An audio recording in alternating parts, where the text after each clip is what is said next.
তোমরা তো জানো না কখন তোমরা মরবা। শোনো, তুমি অপরাধ করিও যদি তোমার মনে হয় আল্লাহ তোমাকে দেখে না, তখন করিও। তুমি অপরাধ করিও যদি তোমার মনে হয় আল্লাহ তোমাকে জিজ্ঞেস করবে না, তুমি নিশ্চিত বেঁচে যাবা।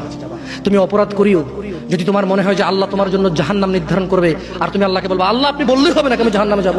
যদি এই ক্ষমতার অধিকারী হও তাহলে তুমি অপরাধ করিও। তোমাকে বলি, ইয়া মহিলা, মা, বোন, চাচা, চাচি, নামাজ ছাড়া মানুষ মুসলমান থাকে না।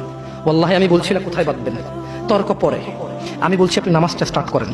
আমি বলছি না যে তারা ওই 20 রাকাত পড়বেন না 8 রাকাত পড়বেন। আমি বলছি যে আপনি পড়েন, 2 রাকাত হইলো পড়েন। আমি বলছি যে আপনি ঈশার নামাজ 15 রাকাত দরকার নেই, আপনি শুধু 4 পড়েন। আমি কি বলছি সুন্নত বাদ দিতে? আমি বলছি যে তুমি পড়ছো না, শোনো, ভয় পেও না, ঈশার নামাজ 15 রাকাত তোমার উপরে ফরজ নয়। আমি তোমাকে না করছি না 15 রাকাত পড়তে।